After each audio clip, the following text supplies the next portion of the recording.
Hi there, Lee Farnell here, and you're on Leading Your Best Life. And today we're going to talk about motivation, team performance, and getting the very best out of yourself. And boy, it's just fantastic. It's a controversy that's going on right now around Australian rules football, but it applies right through other parts of life as well. Stay tuned.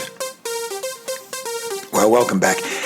This podcast has come about based on a conversation with my good mate, Max Ellis, who was my best man, and he and I have had many competitive situations. We used to run together, do weights together. Max is a very good footballer.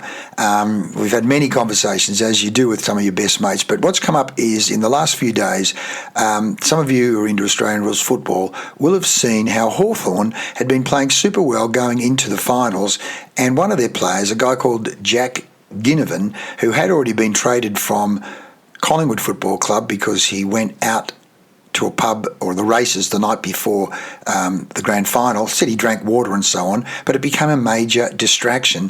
And Collingwood said, well, look, you might be a great player, but this is not good for our group energy or performance. You're a distraction rather than staying within the code. And they moved him to Hawthorn, or Hawthorn took him on gratefully. He's played a very good season, but even then he went to a pub the night before a game. People go, there's a whole lot of discussion around it, distraction. Now, let's talk about this. What we know, great formula from the inner game of golf, inner game of tennis, performance equals potential minus interference. And performance equals potential minus interference is not just individual potential and performance, but team potential and performance.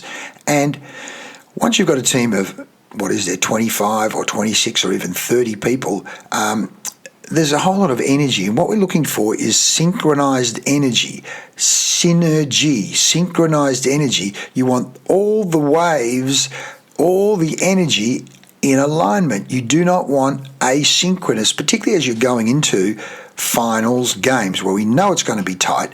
So you want every bit of energy focused in the right direction, in harmony, in alignment. And all of a sudden when someone says, I'm going to the pub the night before the game, it's no big deal. I'm drinking water. It doesn't matter. It helps me relax. Yeah, but what does it do to team energy? A lot of discussion around that. And then this guy Ginnivan, because Hawthorn played so well, they got into the finals, and he sent a text, or what did he do? He put a post out saying to his mate, who he'd played with at Collingwood, I'll see you the week after next in Sydney. In other words, we will beat the team we're playing next week, Port Adelaide, and I'll see you there. In other words, was he provoking the enemy? Was he being smart? Who knows what his intention was, other than, again, it could just be he's a creative person. It's just an impulse. He's acted on it. He hasn't judged it. He hasn't thought, is this going to have an impact on anyone else? He's just put it out there as a bit of fun. What's happened is the Port Adelaide coach has taken it and used it with his team to go, how dare this person, how dare this team be so arrogant?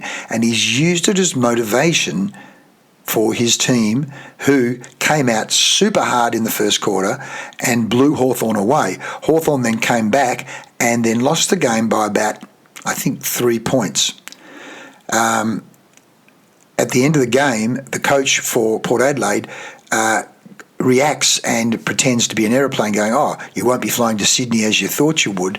And there was a interchange because one of the Hawthorn players was playing his 300th game, probably his last game for the club, I don't know.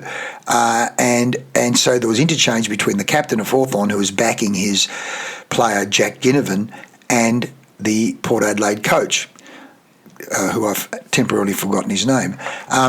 My mate Max goes, who's going to need a tweet that's going to motivate? If they're not motivated enough to play in a final and that they need a tweet to motivate them, they shouldn't be playing AFL football. I said, no, coaches use all sorts of techniques to get players to be willing to come out hard, to be focused, to dig even deeper than they may have before, or even more to the point, it's a focus of team energy. It helps with team alignment. And Max said, how ridiculous. I said, well, mate, even the great Michael Jordan said he made up stories about other players to help him be more motivated. Here it is here. I've Googled it. News, how Michael Jordan created fake stories just to destroy other players. In other words, to motivate himself to play against them. It says, years later, Years later, Jordan admitted that he'd made up a story to motivate himself into playing better against his competition. Smith never approached MJ after he scored 37 points. It was all made up. That's right. So this guy, who was it? LaBradford Smith had played super well against. Smith scored a career-high 37 points against the six-time champion Michael Jordan. And according to Jordan, the Bullets guard, who'd averaged 9.3 points for that season, approached him and said, "Nice game, Mike." In other words, was not magnanimous and provoked him. In the second game of their back-to-back, number 23 showed everyone that he won't be punked by a role player and had 47 points to lead the Bulls to a win. But they say later on, Jordan made that story up to motivate himself.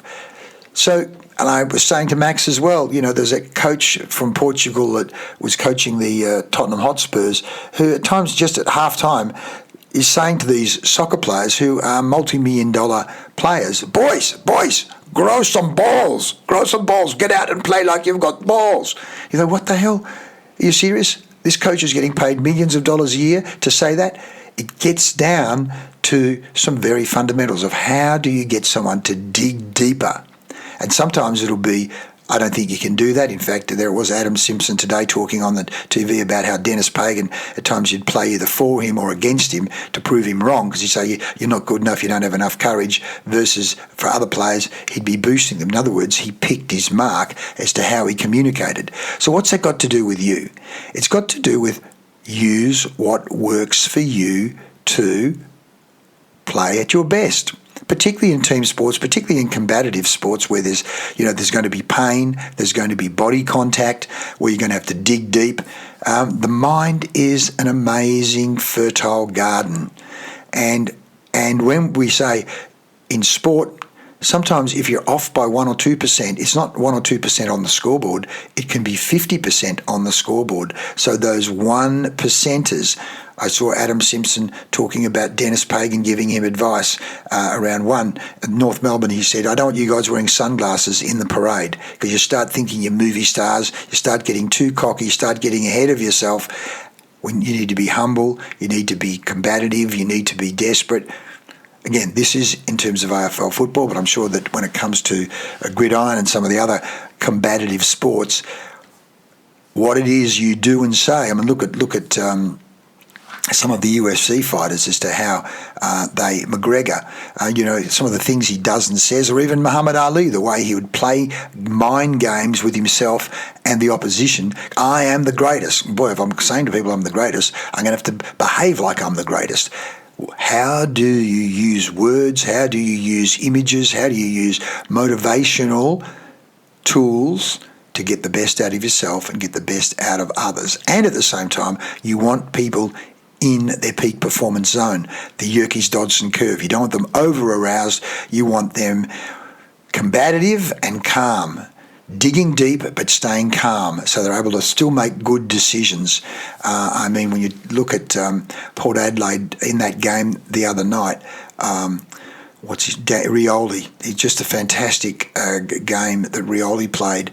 Calm, fantastic decisions, peripheral vision, but very determined to go the extra mile. Some of the things he did to throw his body around. Folks, what am I saying? I'm saying motivation clearly is a complex subject. At the same time, words matter.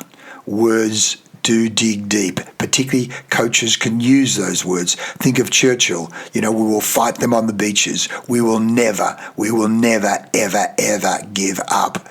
Words do matter. At the same time, in the United States, words are used to divide and words are used to unite.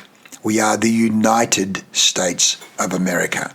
United. We are not the divided states, because people use division to conquer, to get power. At the same time, if you're going to have synergy in a sporting team, synergy, synchronized energy in a family, synergy in a township, synergy in a country, then leadership should be uniting and giving common focus, not dividing.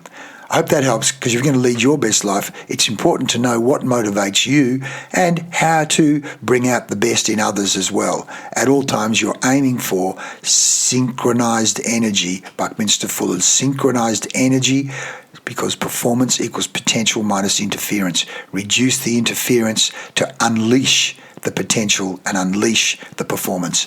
Hope this helps. Tell me what you like about it, and do share this with friends and colleagues, and look forward to seeing you in the next episode. Want any help with any of these things? Go to our website, leefarnell.com or pdc-growth.com, because we want to help you put wings on your performance and your life. See you next time. Thanks for listening.